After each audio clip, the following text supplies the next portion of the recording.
Can I see? Is you doing something showing me? Yeah, it's just for the picture.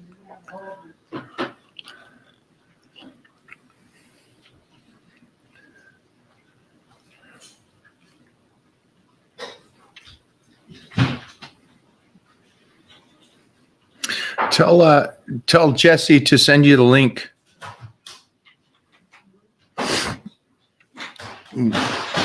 Put up a post for his shirts.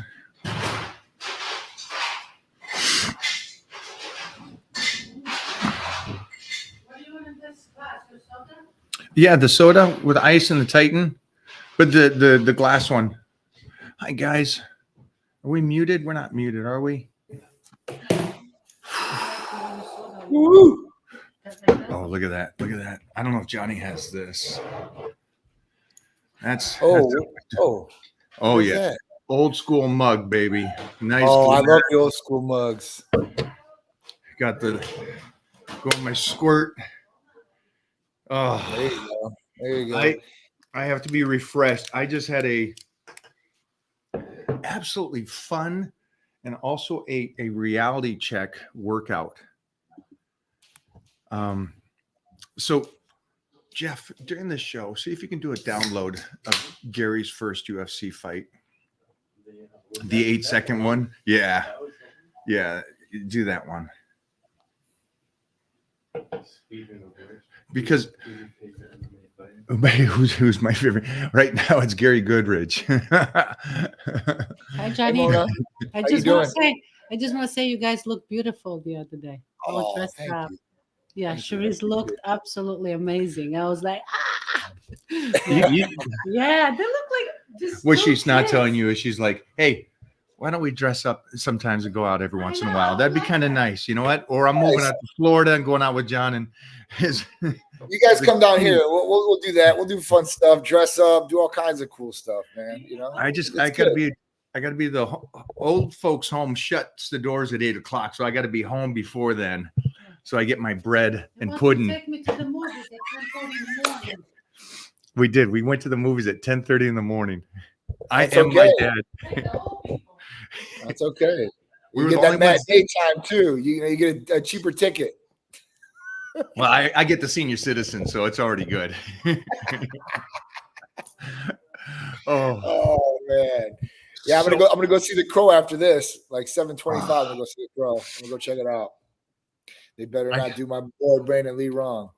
I heard, like I told you, I heard great things about it, and it's such a tough one to redo because of the person that was a legend that did it. Yeah, but you saw Aliens already, is that right?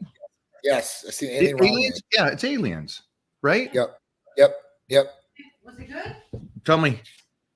So, Sharice and them didn't like it that much. I thought it was pretty good. It hit all the spots with Alien. It had some really, really cool scenes in it and stuff like that. I think it could have been a little bit better, but it was super cool. And, if you know the Alien trilogy, or not trilogy, if you know the past Alien movies, there's a character you'll see in there that was somebody that's dead now in real life that played a character in Aliens before it was in this one again. And there was a big uproar about that. But the Alien itself, like all that, was really, really good. I mean, obviously, when the first Alien was made, like 1979, 80s in there, somewhere around there, they didn't have the technology that they have nowadays. So it's a whole different story. But I thought it was good. I definitely thought it was good. I definitely thought it was a good storyline. It played off Prometheus and all the other ones too as well. So, yeah, it was pretty good. I know they got one new one coming out too. It's called Aliens Earth.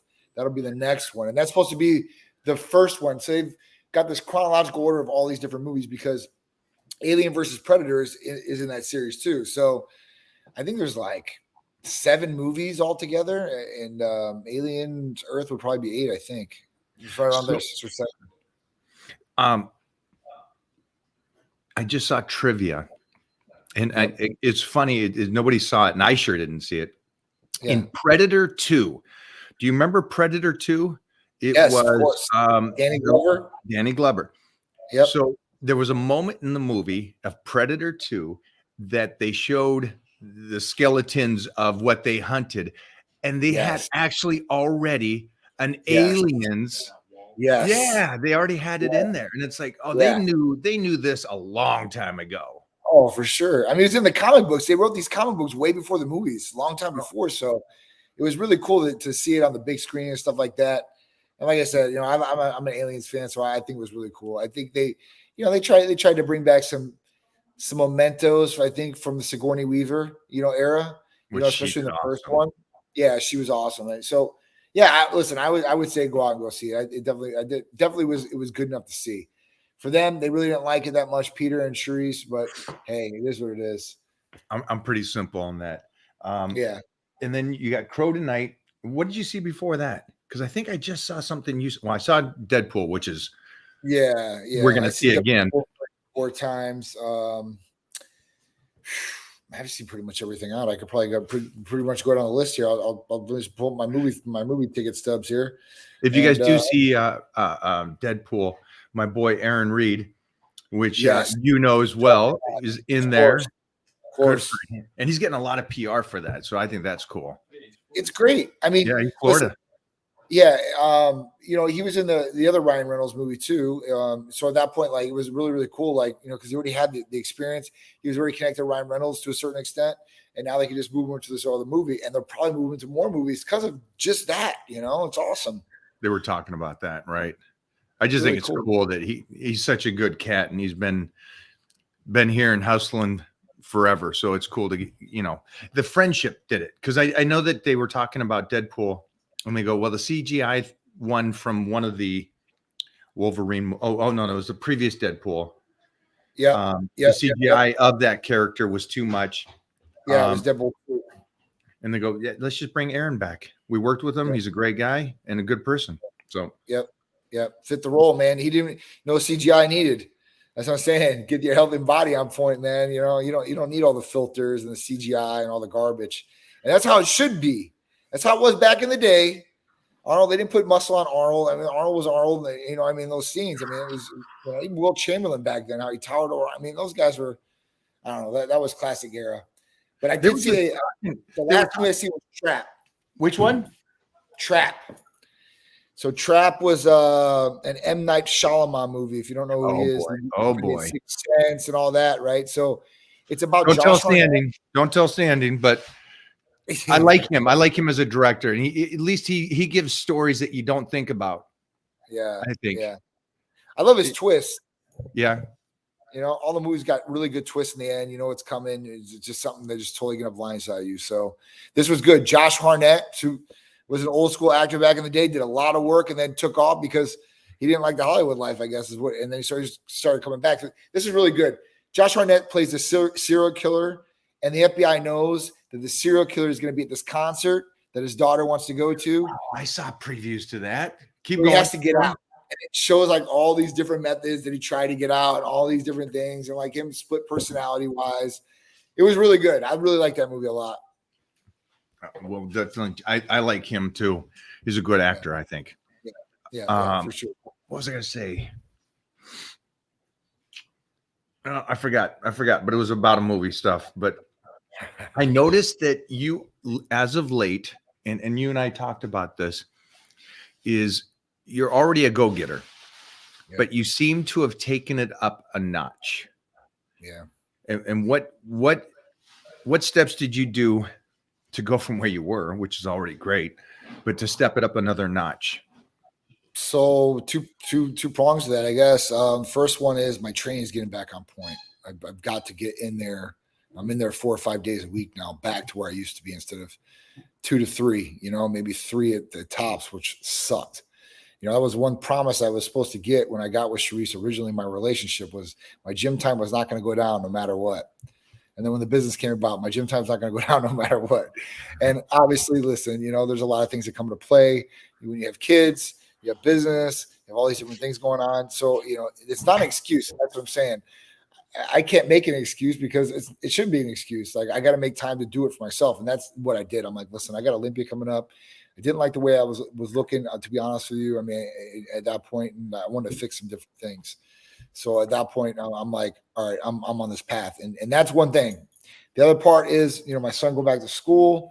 His baseball coach has him getting up and going to train like at 6 something in the morning.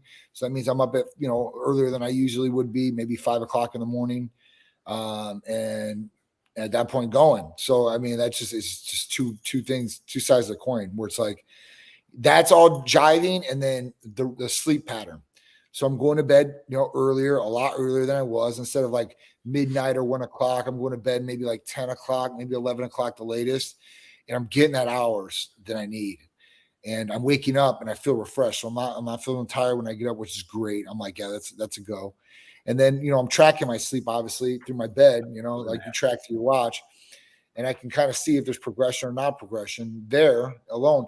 And, the days that my sleep quality is not as good, it really reflects, I guess, in my day. I mean, I'm not tired by any means, but it's like, I think everybody has better days than some, here or there, I guess. I don't know. Maybe it's just the way the therapy's hit me that day or what's going on. I feel great every single day. I'm optimal every single day, but there's just certain days where, it's just a little bit more, I guess. I don't know. Well, do you find when you go to sleep, are you trying to go to sleep? Because I find that it is, and I hate this one. The studies got me. The studies are pretty good on this, relative to me feeling better.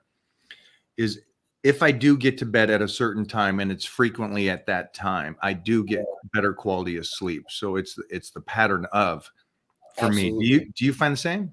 Yeah. Oh no, that is 100% scientific based. If you get in a routine sleep and you're going to bed earlier, you're going to wake up refreshed the next day, and you're going to feel better for sure. And that's definitely, and I agree with that 1,000,000%. Now, that's the key. That's the key. If you can get in the routine, because your body, if you don't, it gets thrown off routine. And there's studies on this. Like it goes to shock. You'll stay up. You won't get quality of rest that you usually got. So like normally, what this will apply to the general person out there is, think about it. Every day, Monday through Friday, you've got a 9 to 5 job. You're waking up the exact same time. You're going through your routine that day, getting ready, going to your job, working the job, getting off, going to work out, hang out with your kid, and repeat, right? But when Friday and Saturday comes, a lot of people, they throw everything out the window. They're like, oh man, it's Friday, TGIF, let's go. And they go out and they start getting hammered and stuff like that. They start staying up till like 2 or 3 o'clock in the morning. Now your body, you're trying to go back to sleep. It's not going to get the rest. One, I mean, the alcohol is not going to help. Two, and your body's going to be thrown out of whack. One day or one weekend can throw your body out of whack, and you got to train your body to get back in routine. Which, if you've been doing a lot, it probably won't be that hard. But if you haven't been, then at that point, it's not going to be easy. And if you get in that cycle of staying up, you will be sleep deprived, and you'll stay up. You'll stay up, and I can stay up all night long. Well, that's great, but that's not really doing anything good for your body. I'm just being honest with you. So, you can push your body past the limit sometimes, I guess, but at other times, like, why would you want to do it all the time? Why wouldn't you want to give your body really what it needs? Recharge, revitalize, and recover. That's the biggest thing. Whether you're trying to gain lean muscle, you're trying to have, think better the next day, you're trying to have more energy the next day, your body, you want to run optimally. Sleep is definitely one of those keys. Yeah, I agree. And you guys can check out the studies. I think you should I recommend looking at some studies, and I do have a doctor that I was recommended to watch, and I've caught some of his YouTubes, and I'll try to remember his name and put it up here for you guys. But it is the similarity of the time that you go to bed. Like, so I try to be in bed by 7:30, asleep by 8:30, and then up a good 8 hours later. Yep. And so that seems like, if I can stay with that schedule, it seems like best quality for me and recovery.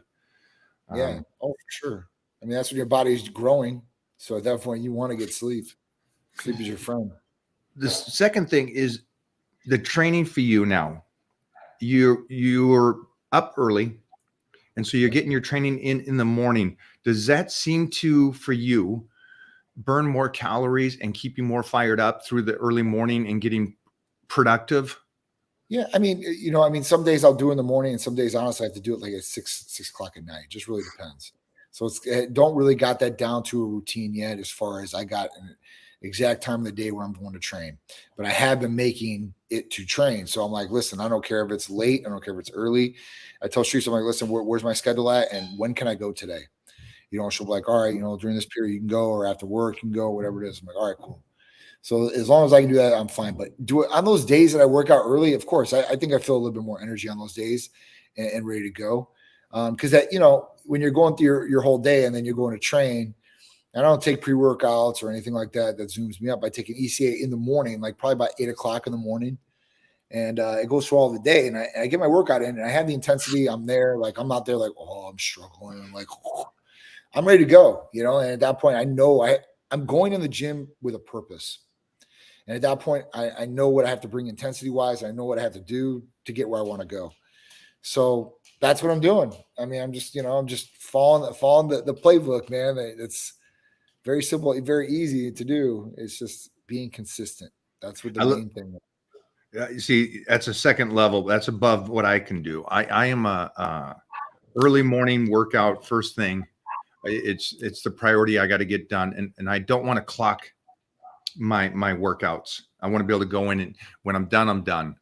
And so I like doing it in the morning, and then I get that, I guess, my meditation done, and then I can go through the day. But it's more impressive what you do, because it doesn't matter for everybody's listening. Either go before or go after, like Johnny does. And I give props to somebody that can go do their day and deal with life as it is. Some days are stressful, some days are not, but you still go to get the workout in after. That's a level I have not mastered. Jeffrey's got some questions here. Sure. Go for it. Can you share with me the healthiest way to high healthy testosterone? I'm in the low 600 range. If you respond, thank you very much. Damon. So, I mean, obviously, listen, what we've been talking about is one of the things, right? Sleep is key, I think, to healthy high testosterone levels. I think nutrition is key to healthy high testosterone levels. Obviously, activity, and that's working legs. That's, weight training. And I think some supplementation can possibly help a lot with that too, as well. It just really depends, how high you looking to get. I have a question. Is 600? He says it's low. I've never heard 600 being low.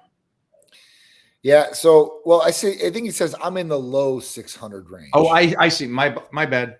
Yeah. So, he's not saying it's low. He's just saying that his number is a low 600. I got you.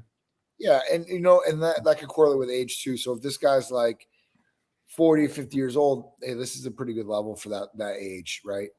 Now, if you're having symptoms, this is a whole different story. Now, I don't know what your free testosterone is either. So, you got to look at all these different things, not just, total and kind of correlate it and try to do the right things naturally to maybe give yourself a boost. But if that doesn't work and you're still feeling the effects, then that's when you should maybe blood test, maybe with Type Medical Center. If you want to do that, nationwide service for you guys. And we can tell you what's going on. And we can optimize you, or we could try more of a natural play and go with maybe like enclomiphene or something like that, which would be something that somebody could try to boost their natural levels and not really cut off their natural production. I got a question, and that's Sure. this isn't actually for Johnny. This is for everybody out there. He's asking. He would like to get his numbers up. So I'm assuming that he doesn't feel good, and that's why he's asking, because I think if anybody out there is attached to a number, that's not what this is about. I know guys that are at 800 that feel terrible, and it's because their free testosterone's at 11. But if you say 800 to a family doctor, they'd be like, "You're a superhero." Right. Yeah, but I have, I'm tired, I'm depressed, I got all these symptoms, my body is sluggish. So there's other things going on, and then vice versa. Maybe you go get your blood work done and you find out you're 450 and your free testosterone's 24 in your mid 30s. Then you could just do a natural approach, and because you're doing okay. So don't attach to a number, attach to the symptoms, like Johnny's saying. Yeah. I mean, really how you feel, and if you have these symptoms, then you obviously want to get them corrected. But if you don't have any symptoms or anything like that and everything's good, then, hey, listen, that's okay too. It's really where you want to be and really what you want to do. question before we go off of that one. Let's say there is no symptoms, sorry, but you want to optimize. So that's an interesting. What's a number like that look like? Because I guess we could kind of, if somebody's at 700 and they're at 24, then they can optimize with peptides. They could optimize with, what do you think? What would you do? When we start getting that high, like you really don't want to start messing with those levels. If you get like, I would say in the fives, like, if you're like 550, you're treatable. 550 and under, symptom wise, provider wise, health wise, if all that lines up. But it really does correlate to how they feel too, not just the numbers. So that's kind of what we're like. Listen, like if they felt the new patient paperwork and they're like low libido, depressed, no energy, I feel like I'm 60, but I'm really 40 years old. Man, you just hit 5 points with us right then and there that you have low testosterone, right? So if you're correlating this, and if this came back and you wrote this down in paperwork, because paperwork could be skewed too, and people know the game, they're like, oh no, I feel like garbage, but my testosterone levels are 1200, right? Well, could try, but but if it's like a 500 per se, and the guy feels like that, then you know what, that's purely treatable, and it's up to the provider, obviously. But that's kind of where we lie the protocols at. When it starts getting 600 and above, we start like, hey, listen, maybe we can go a natural route, maybe here. But if it hits 7 or above, we're like, do you really want to mess with this right now? But we will look at the free, obviously, too. If that needs to be adjusted, then maybe you might need to adjust both by taking a medication. I think I was talking to a guy at the gym, and he was at 800 T level. His free testosterone was good too, and he wanted to optimize his health. And I said, well, then what you should probably do, my recommendation is talk to Titan Medical, but check your IGF, what's going on with your sleep. See what benefit you can do there. Maybe you don't need anything for your testosterone, but let's see what we can do for pumping up your energy, because he's getting ready for an Ironman. So they do the run, the bike, the swim. He goes, and I really want to amp it up, and I also want to get rid of this little bit here. And I'm like, well, it seems like you're doing great, and you're like a pinnacle of a person. But yeah, they can still give you some stuff to help you optimize it, make sure your joints are good, make sure your energy is good, and make sure you're recovering better. That's key. I think there's always that point too for the person that feels good. Yeah. Or they have a good testosterone level. Like, why am I tired? Like, it could be IGF-1 levels. It could be growth hormone levels. You're absolutely right. For sure. Especially as you age. Go for it. All right. Lisa Nunez, I tend to have relatively high total testosterone, but my free testosterone is always low. Any way to get the total converted to the free? So there's a couple of medications that are out there. I've brought them up before, like Danazol, Lisa, and that will free up free testosterone. It could possibly lower a little bit of your total testosterone. So if it's really, really high.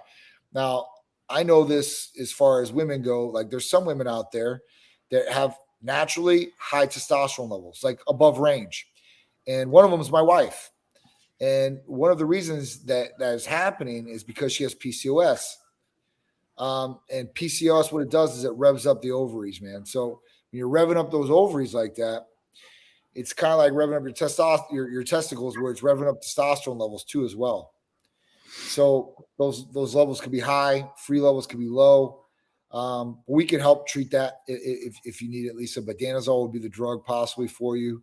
But we'd have to know more information too, right? I don't want to just go with this. So I would say call or text us 727-389-3220, and we can go through everything for you and make sure that could be the right plan for you.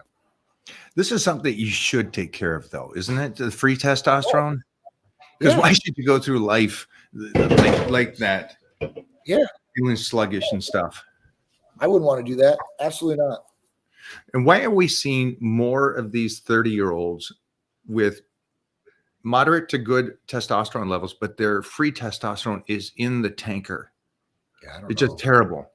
It's crazy, because there is a lot of people where that does happen. So I don't know. I mean, I honestly, like, can I attribute to, like, a couple different things, like food, food these days, food sources, environment, toxicity. Like, I mean, it just goes on and on and on, man. Vaccinations, like all different types of things could be going on, I guess, and messing with our bodies in certain ways, shapes and forms. I know even like COVID. So when we caught COVID originally, like I told you, like Sharice is usually naturally higher in testosterone. So females usually like 0 to 44 in testosterone levels. She came back at like a 77, natural, right? When COVID hit and she got it, it messed her all up. She was in the ICU, it hit her really bad. We did a blood test afterwards. Her testosterone in the tanker, FSH, LH, which stimulates this, totally shut down. And this not only happened to her, but it happened to I don't know how many of our different patients inside the practice. So did that mess with natural production of hormones in some way, shape, or form? Possibly. Like, it is what it is. Like, I didn't test myself as far as that goes, because every time I test myself, I'm on testosterone. So I couldn't tell you. But she's natural where she's not taking testosterone. So if it happened to her and it happened to other people that are natural, then there's something of correlation there, which is kind of scary. And this girl said, already a patient type medical. Yes, I've had PCOS. So that's what is the main driver for females with naturally high testosterone levels. Lisa, if you're a patient, I guess they haven't helped you out to that degree of what you need. So what I would do is if you want to text the main line, the main number that you see at the bottom, and say, Sharice, John would like you to look at this. And then we can look at your full name. We'll have her look in the chart. I'll have her go over with the provider and see if we can come up with some sort of solution for you. That's great. Let's put James back up there. It looked like he was talking about my total test is 716, which is great. Yeah. But his free is at 11. Yep. So, I mean, in all natural looking at this, like, all right, so 6 to 25. So usually what most people are in reference ranges are usually halfway through. So if you're halfway through, you're normal. Like, that's like a normal level usually. But you don't want this to be normal. You want this to be higher for sure. The higher this is, the more testosterone is released in the body and going freely and utilizing your body. So, at that point, you want that to be if you could get it to a higher level, obviously that's what you want to do. I mean, if you're 40 years old, your levels are pretty good at 40. It's 718, I think it was his total, and 11 for his free. It's not bad, but eventually, as you go on this journey of life, these numbers are going to keep going down. So at that point, it might be, depending on how you feel. See, it always goes back to that, and I'm always going to tell you that. It goes back to how you feel. Do you feel great? Do you feel optimal? Or are you just trying to get a little bump up from where you're at, right? Or you don't feel good? Like, there's like three different things you can do.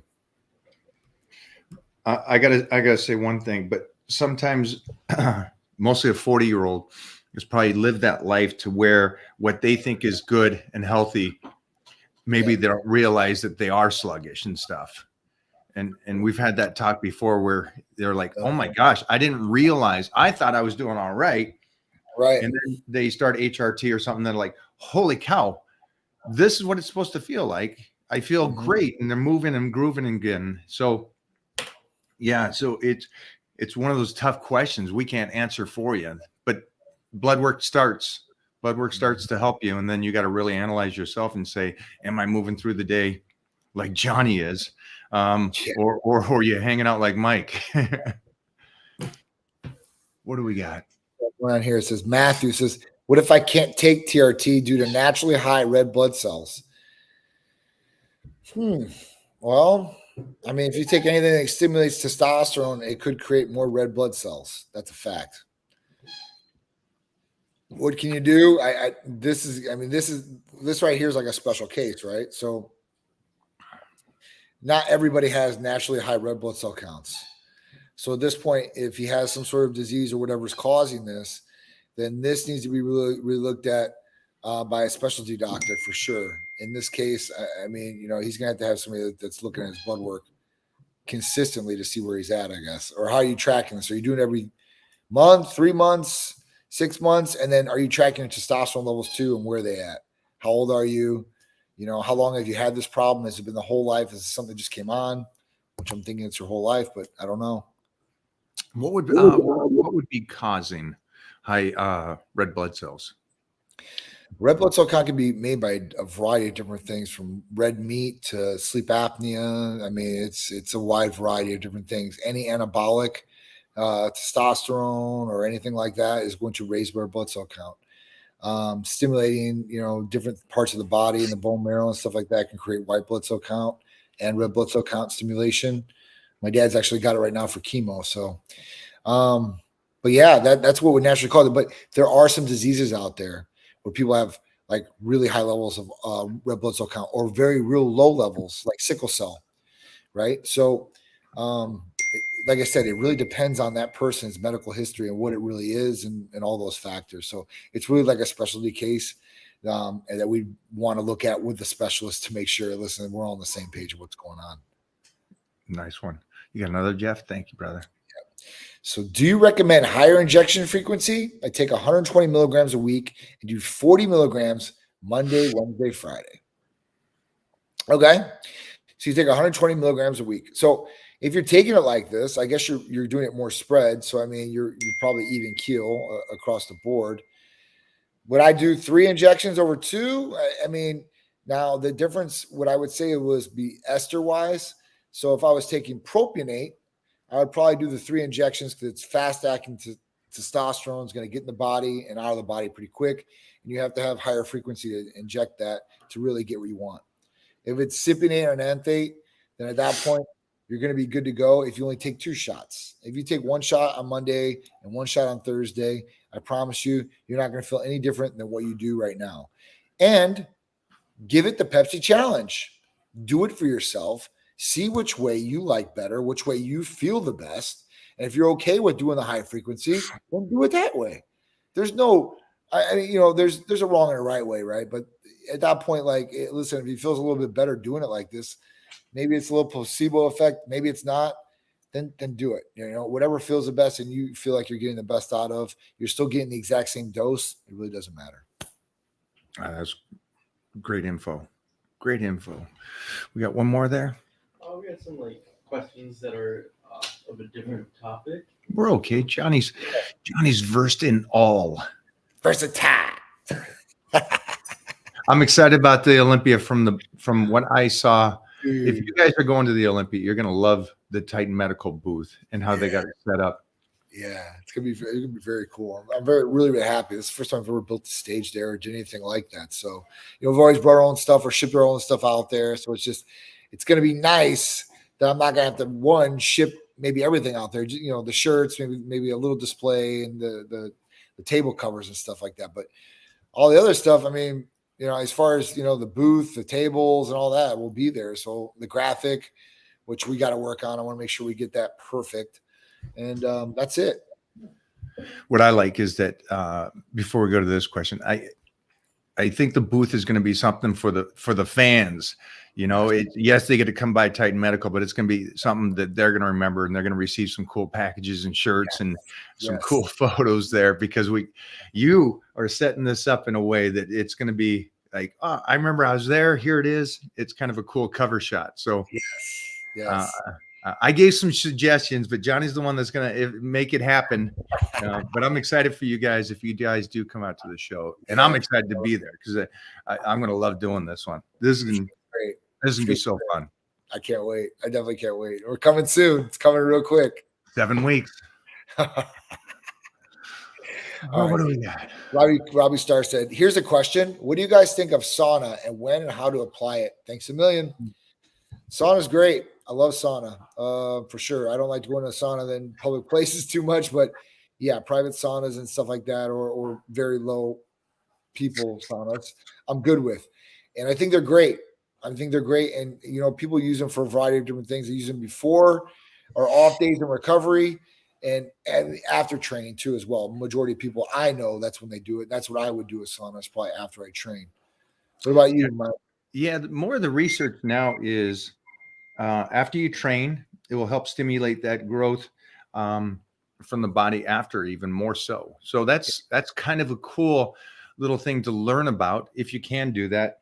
I do have a home sauna. I used to just do it during dry out weeks and prep weeks because I didn't want to use that trick to manipulate the water. But now I've been doing it much more for after workouts and also to calm before bed.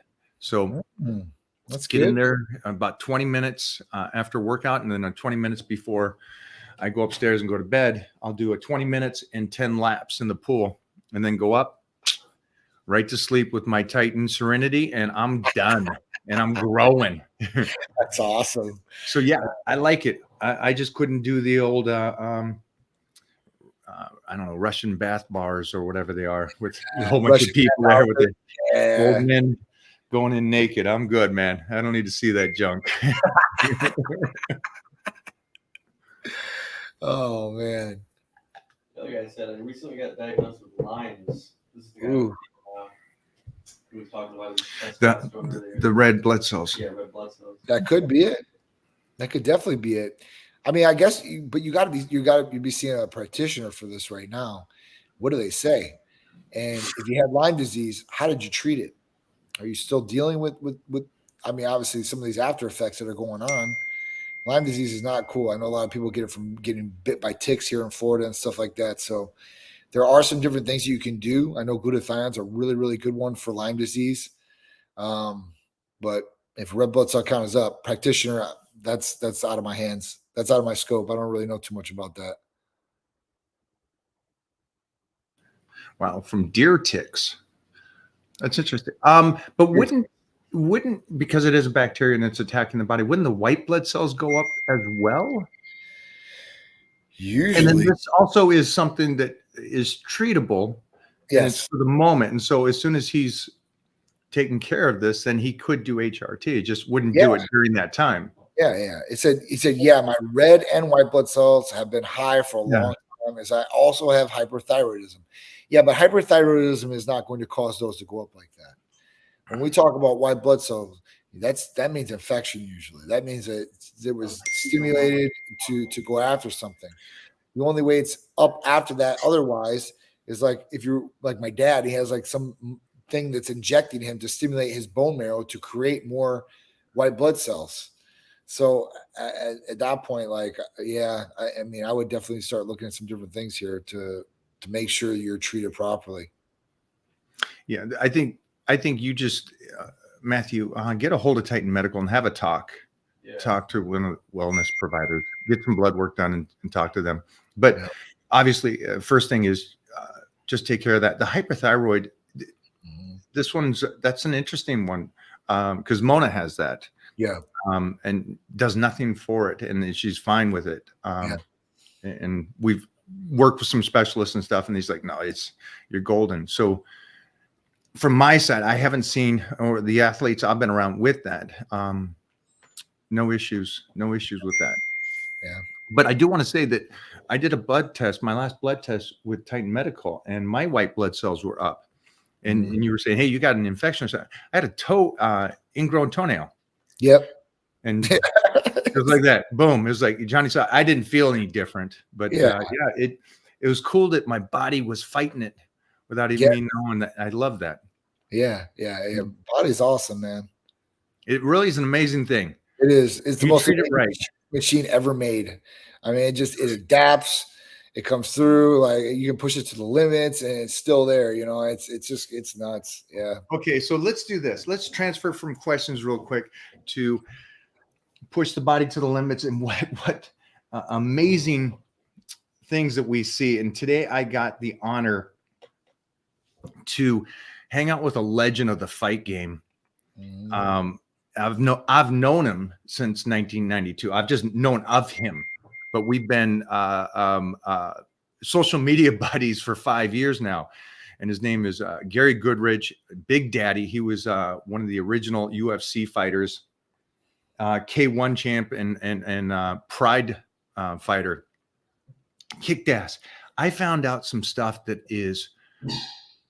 blows my mind, but we've been around these people, these Ken Griffey Juniors, these kids that grow up and just go, you're born different. you are a special breed. And I was around a special breed today. And what's cool is the guy's same age as me. Yeah. And we've been here for so long and know all the same guys, the originals, the Gracies and everybody, but he's the most kind individual. And it was funny talking to him because he's like, he was the scary looking. Well, do you got the, yeah, you watch this fight at UFC. One thing you don't see, Bruce, underneath that gi is a set of arms that is huge. He clearly is way more powerful than Paul Herrera. And quickly Herrera shoots the leg. And Herrera's a very good grappler here. Oh my, elbows in number by Goodridge, and that was when the UFC was really good. Yeah. Yeah. And we talked about Vale Tudo. I don't know how many people here know about Vale Tudo, but it was the Brazilian MMA back in the 80s and 90s that was just no rules. And we were talking about all these fighting back then. Now, here's the most interesting thing. That guy looked like a savage, did he not? Yes. And scary to fight. Yes. No martial arts skill before that. Get out of here. Stay with me. Mind-blowing. He did that because he was watching the early UFCs and his buddies were like, you know what? You could do this. And he's like, I ain't doing this. I ain't fighting nobody. I've never been in a fight before. No, you could do this. What? They called UFC then. Took them about an hour. They called him back and said, okay, hi, how you doing? You're the world champ arm wrestler. And so something happened. A couple days later, somebody calls from UFC and says, hey, just let you know, you're fighting this person, UFC 8. And that was his first fight. Was that all within a month? All within a couple of months. He was going to Puerto Rico or somewhere where it was and fought.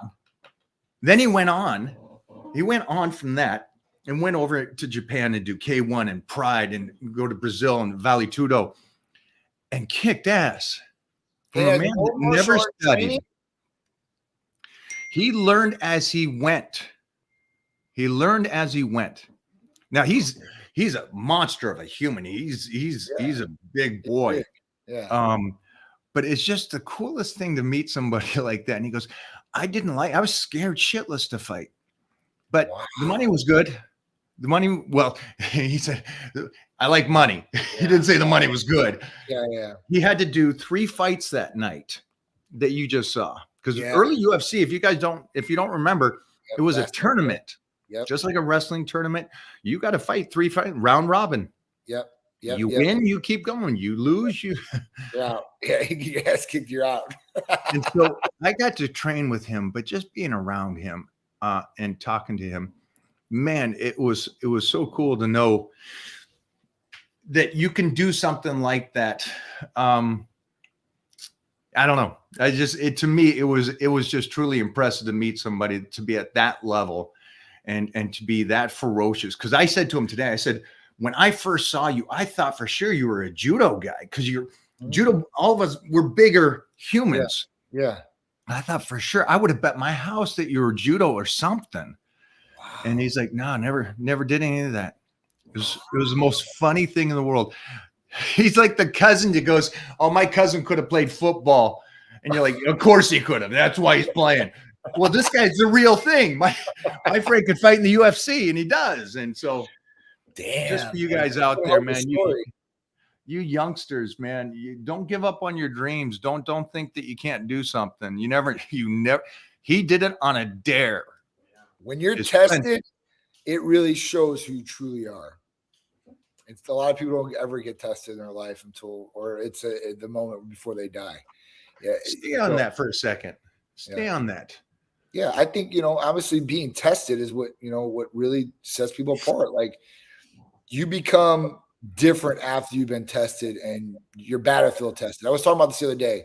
So we're doing like Cupid's Corner, me and Shreese. I was talking about battlefield tested and in relationships. You get with somebody, you think everything's all good. Everything's been all good for a long time. But as soon as the trouble hits, then you really see who's there for you and who the true ride or dies are right?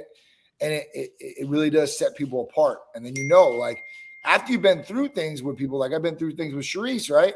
She's battlefield tested. I know now in the back of my mind for sure, 1,000,000% that she's going to get my back, or, in the situation, this is how it's going to go. She's not going to fold. She's not going to do it. Like, it's just so, same thing with people. I think that, whether people don't ever get in a fight in their life, which that's totally fine. Like, you don't have to fight, right?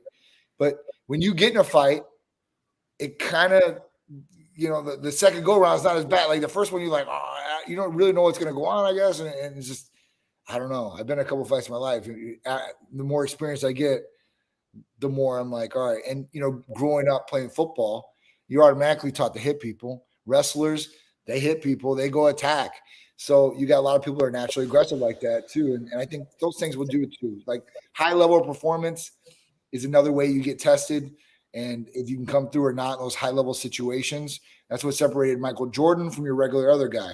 Or even, even LeBron James, I don't think he's a go, but yeah. I was watching a psychologist talk about go out and get scared, go out and do something scary, something traumatizing in somewhat. Go out and join a martial arts class, go out and go rock climbing, go out and do something that really freaks you out a little bit. And the reason why is because he was talking about in today's day and age, people don't superstar. Hi. I love you. Look great last night. Oh, thank you. I miss you. I love you guys. The psychologist was talking about the reason why you want to do that. And they were like, well, why? A normal person doesn't need to do that. That makes no sense. He says, go to an airport, watch people and how, if the plane is late or how are we going to go through security? They're freaking out on the most mundane, simple things. And he says, by doing something that shows you what real height of being scared is, will calm you down for everything else and make life easier. And I thought, wow, that's a great analogy. Oh, I think it's great. I think people need to push themselves. You got to get out of the side of your comfort zone. That's how you grow in anything. If you stay in your comfort zone, you just keep, being in your comfort zone. I mean, it's not going to be good. You're not going to expand. You're not going to learn anything. You're not going to do anything. I mean, you're just going to stay in that bubble. I mean, sorry. I know it's good to stay in a routine per se, right? And to do the right things. And you just want to just stay in that level. Like, listen, don't get sidetracked, train, eat, sleep, work, do what you need to do. But, do the different things, like, I don't know, like, and I'm not a proponent of skydiving, but hey, listen, if that's something that's going to maybe excite you, you're scared of heights and you want to challenge yourself. I know a couple of people that have been climbing these big mountains, man, like, like they go up there, it's like 7 days or 14 days to do it because they have to acclimate to the pressure. And, I follow their journey on there that like, that's truly testing yourself and like seeing what you're really made of. I think that's where it's at, I think it's great even on the other side of it because it tests you and it shows you what real, being scared or in a situation. Yeah. And it makes everything else much more. Wow, I used to freak out going to the airport or whatever it is. Or like you said, a relationship battle tested. Maybe it's not as bad as you think it is. And you guys are just freaking out because this is the normal of, right. I don't know. I thought it was a great analogy and a great way to, if somebody is mostly in today's day and age, just watching the news upsets a person. And it's like, all right, chill. Yeah. The words upset people. It's like, okay, let's get out of that scenario. Yeah, I agree. I mean, it's definitely something. So if you're out there, you got to push yourself. You got to grow. Here we go. Let's go a couple more. All right. Do you have to hit your protein goal every single day? What if you hit your protein goals only on the days you train? That's no good because on those off days you're not trained, you're recovering. And what do you need to recover to build lean muscle? Protein.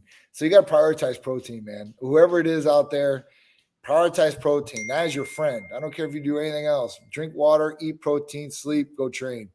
At that point, get some carbs in there too. You need some carbs. Some people like they shadow ban carbs all the time. Like carbs can be good for you. Just eat the right carbs and, in moderate, I guess. But at that point, protein is everything, right, Mike? I mean, every single day. I mean, you want to hit that protein goal every single day. I'm gonna leave John. You just handle that. You handle that one. I ain't even commenting on that. Sorry, man.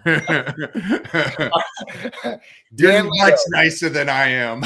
I just, I'd say I'm trying to be nice. Hey, Mike, how have your goals changed as you have achieved your goals over time? What things do you say to yourself to keep you motivated when times are dark? Thanks for the positivity over the years. That's awesome. Wow, that's a great one. Yeah, the dark part is it resonates with me because trust me, I mostly live in the dark part. And I only worry about the dark parts. I don't worry about the good days. I don't worry about the moderate days. I only worry about the dark days and how to continue through those days. So I appreciate that. And for me, at this stage and how my life has changed is the fact that I got a little savage that I want to be able to take what my dad gave me and his dad gave him and the legacy and create a whole new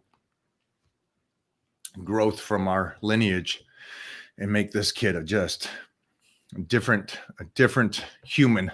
Yes. And just me staying on my point and showing him what an old man can do really motivates me. And then as it comes to health and fitness, I think that if I continue the path I'm doing, I'm showing the old myths that you can't work out, you can't be strong, you can't do any of that after 35 or 40. Dude, I'm closing into ancient. Yeah, dude. You're living proof, man, for sure.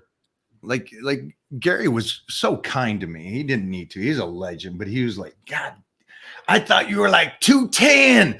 What the heck? I thought there's no way you're as big as me and bigger than me. I'm like, yeah, I'm a little different in person. Yeah, definitely, bro. You're definitely a sight, dude, for sure. You're definitely bigger than 210, even on your skinniest day you've ever had around me. Yeah, I was 13 when I was 210, 14. So it's like, yeah.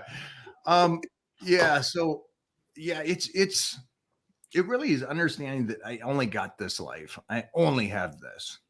And if I ain't gonna, it's like the last post. The reason I didn't comment on the last guy about protein is because that's a half-assed person.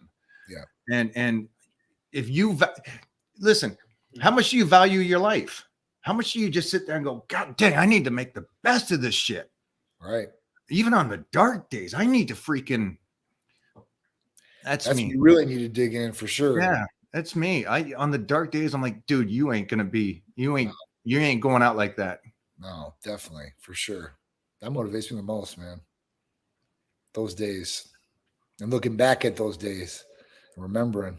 Because you're a different person coming out. Yeah, for sure. All right. James said, John, if I start bumping my 718 total test, does it mean I have to continuously keep using it because it's an exogenous test? So if you start testosterone, yes. All right. Now, that's what I said. 718, I might not mess with it.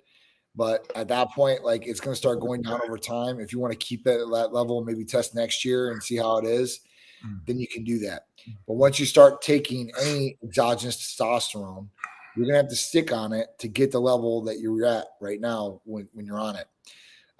If you're going to want to go off, you can go off, but we just don't know where your level is going to come back as. It might not come back as a 718. It might come back as a 650 or 600, whatever it is. So it might not come back as good. There's no guarantee in this. So that is the caveat for you. And that's a choice that everybody has to make. James, will you answer what is the 718 that turns you on? Yeah. I know Johnny can't do that. Johnny can't say what I'm going to say. Or Johnny shouldn't say what I'm going to say. I'm going to say, what's with the 718 when you have the free at 11? Yeah. I don't understand why you're stuck on that. So why would 500 not be bad? Right. And your free is at 25. So that's my question. Yeah. And let me just finish that. I don't want Johnny to go against what he believes, but for me, I think you're free. And had a couple people talk to me in their 30s, and I said the same thing to them, and they said, "Yeah, I feel 10 times better." You know, their testosterone was both 850 and 900, but their freeze went from 7 and 11 up to 25s, and they said, different world. So everything's got to work together, guys. Everything's got to work together. I totally agree with you 100%. Do I want to get both numbers optimized? 1,000,000%. But the only reason, like I said, that I've ever made the statement and make sure that I declare to people like what could happen side effect wise is because, like I told you before, I've had people and they get stuck on that number. They get stuck on that number, and then if that number goes down, then you're the bad guy.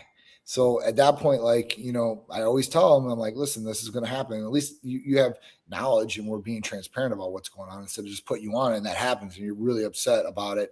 And there's really nothing you can do except for go on testosterone. Yeah. Do something to supplement at that point to get it higher. So, I like to put it out there, but I do agree with you. You want your free as high as possible because that's what your body's utilizing. So if it was your total that went down maybe 100, 150 points, maybe 200 tops, and you're getting the back end, you're getting deposited in the body and it's utilizing at that point. So, you got to correlate those numbers. I think both the numbers should be good, but, free is what you're utilizing. So if it's not too low because that's your reservoir, your top, if you were at 246 and you had an 11 and you want to say Danazol, I'd be like, you're clinically deficient for testosterone. Yeah, it's time. It's time. Yeah. But 718, I mean, you could probably go down to 500 and raise your free up to 25 or even higher and utilize it and really get the effects. Question for you. It was interesting too, because we were over at Gold's and we were training, and one of the guys that was with us is on a basic HRT dose, just basic, and he's early 40s. Right. But he'll pop his top and he looks great. I'm cool with him popping the top because he looks good popping it. And just for all you guys at Gold's Gym, you're popping your top, keep your shirts on. There's a lot of you that should not take your shirts off. Stop that. Don't disrespect Gold's Gym. Come on. I can't wait to see this place. So that being said, his basic dose is just a healthy guy, 42 years old, but he looks incredible. He looks great. Yeah. But he's an actor, so he does movies and stuff. And so he has that superhero physique. And it's interesting because he looks better than so many guys that were there today that are number addicted. I got to have my T level at 15 all the time. I need it to be aired. Mm-hmm. And they're so on that. And they're walking around there puffy and, puffy, just trapped up to their ear, no arms and, little, it's like you guys are, and I guess the best way to say it is you got a car, you fill up the gas to the rim, you're done. Stop. That's all you need. Don't keep filling it because it's spilling out and spilling over. There's only so many receptors in the body that's going to pick up. There's only so much that dose is going to do for you. And, and more is not always better. Right. And at that point, people think if they do more, they're going to gain more muscle and they're going to get bigger, quicker and all this.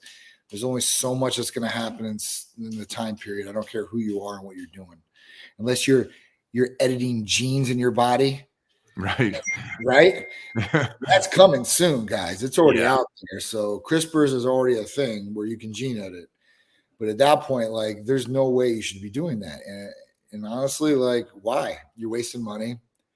Are you getting anything out of it that you wouldn't? Let's say if you were at, let's say 1,000 per se, right? Instead of aired past 1,500. So I tell people all the time, like, listen, don't be stuck on that. I'm like, if you're progressing, you're moving the right way, and you're doing the right things, then why? Well, I mean, you're not competing in Mr. Olympia. And I understand you want to get bigger or you want to get stronger or whatever it may be. But, the guys that are doing it wrong, and majority of the people are, I guarantee out there, I can literally walk around and I can point them out and be like, this guy's doing this wrong. This guy's doing this wrong, just by the way they look. Because, testosterone or steroids or whatever you want to say, basically, people would look like juice heads, right? And that's why they call them juice heads. They'd be like tomato faces, real red because of high blood pressure and water retention, and just round, chubby cheeks. And the body looks like that too. It's not like hard, defined, right? Like conditioned. It's like fat, water, and just round. It just doesn't look good, man, at all. So, anybody out there, I'm like, man, dial yourself in, get optimal levels. Yes. If you want to crank it up a little bit, fine, but don't do it all the time, I would say. And at that point, like, be smart about it. And really, I guess the way you look is everything, and the way your clothes fit. So I guess, people want better looking. I mean, I don't know. I'm going to do a movie approach. A movie or a story is always full circle. So I'm going to bring it back to the question the guy asked earlier about how to do this on the dark days. And the one thing I have in my corner is that I know I can keep at least doing what I'm doing. Mm-hmm. And so that allows me to get in the gym, continue to go. I'm not doing anything extreme, I guess you would say. I'm not lifting like my 20-year-old self, Right. And the reason why I say that is because of the fact that you said Mr. Olympia, but obviously there's not an Olympia person that looks like them right. when they competed compared to now. Right. So back to the point of somebody going and blasting and doing all their stuff, you can't do that for a lifetime. No. But my friend, the actor who looks great, yep. can do what he's doing for a lifetime. Right. And that's the win. That's the win in life. Okay. So you don't win the Olympia, but you know what? At 50, you're going to look better than Mr. Olympia. So stay on the straight course, stay with the HRT and listen to what John's talking about. Don't be one of these gym guys that go, forget, I'm going to do whatever the influencer is telling me to do. It's like, guys, we want you around to be able to, teach and do and enjoy life, because you'll realize, and most of the Olympia guys have talked about that. There's just so much life after you compete. Look at C-Bum. He's going to retire, it looks like, right? I do not know. Good for him. He's good for him. He's like, you want to do it after so. I mean, listen, he's already got the championships. I mean, he's got the gold. He's got the, he's got the Sandals. Like he's set. Got generational money. I mean, definitely 100%. Now he's 30. Right. He's young. Now fix the health, take care of whatever future issues come, and he could take care of himself and be great and healthy. Absolutely. And raise the family and do everything. Didn't he have a kid, or he's going to have a kid? He's got a baby now. So he's a smart kid. Priorities change, man. We have kids. You start, not just thinking about, you're like, oh shit, I got to start thinking about them. And then like, I want to be around for them. Right. Like, so that was his. I don't got a doorbell. Nobody rings this doorbell. All right. Give one for Johnny to knock out of the park. You good for one more? Sure. All right. It's your friend again. Is it a good thing to do some light cardio for 30 minutes after each workout when you're trying to cut a little bit of weight as well? Sorry, I'm 3 months into my journey new to this. So yeah, you can do cardio after you lift weights. Obviously, keep the heart rate up, burn some calories. That'd definitely be a good way to lose some weight, I think. What do you think, Mike? So you're 3 months into this. Yeah. Health and fitness is an amazing thing, and it is a very tortoise. It's a very slow. It is very molasses. It is going to take a long time. The beginning is what's going to keep you going. Get a trainer. Mm-hmm. Get a trainer. Stay with one person's information from that person to you, and stay with that for the next 6 months. I can see that you're not fully understanding how this works, and you're just throwing cardio in because you think cardio takes care of fat, but it's the food that does that, and proper training will take care of that. You don't need the cardio. So there's a million questions you could ask. You're not at the point where you get to ask questions, unfortunately. So, it's the true statement. It's not the answer I can give you. It's the questions you're asking.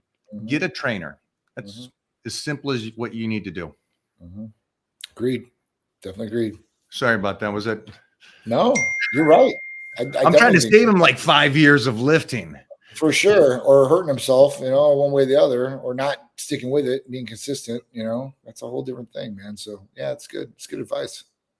Johnny, one more big dog. Sure. Question: I only microdose TRT Cypionate 130 milligrams a week. Should I take more because of my size, or does that not matter? I'm 6'4", 270. It really doesn't think it. I don't think it matters, but it goes back to blood testing. Where are those numbers at? Right? How are you feeling? We need to correlate that. Then if you're not feeling as best as you possibly could, or those numbers are not good, let's say blood testing, you come back at 500. Great. You're doing 130 milligrams, which is a very minimal dose. It's awesome, but it's not getting you the maximum effect, right? So at that point, that might need to be bumped up a little bit. If that's the case, I don't know. Maybe you come back at 800. Man, this is a great dose for you then, right? So get that information. Do a blood test. See where your free and total testosterone at. See where your estradiol is at too as well. And then correlate and see if you need to increase or not. If you're injecting testosterone or doing this, you should be at the highest range, 800 or 900, you're balling. So that's what your goal should be, right? If you fall short at 750, okay then, but 800 or 900 is where your goal should be by doing this. And if you do, I think 150 milligrams to 200 milligrams, you're going to be well within that limit, right there where you want to be. I'm going to add in just you're 6'4", 270. That's a big boy, man. You're a pinnacle of a human. Yes. If you can, and work with Titan Medical or stuff, but try to do the least amount as possible. Yep. That way you can stay 6'4", 270 for the next 60 years. Definitely. Relative to the idea, don't do the big guy idea. I'm already this big. Let me get bigger. Trust me, 6'4", 270 is a monster of a human. Yeah. I mean, some people think that they think because some medications are weight and dose dependent like that. So at that point, some people think, well, I'm bigger. I need a larger dose because I'm a bigger person. And that's not the correlation with testosterone. So I don't care how tall you are, how small you are. I've seen the exact same doses work for the exact same people in exact same ways like that. So you guys don't have to worry about that.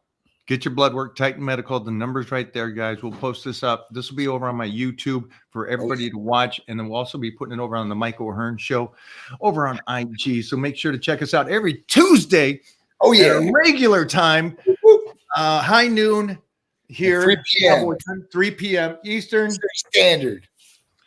For you guys overseas, that's 10 o'clock at night. Get some popcorn. Have a great Friday night, Johnny. Go enjoy and text me after the movie. Go see The Crow. I got 15 minutes to get there. I'll see you guys later. I'll definitely give a review for you guys. Bye, guys. All right.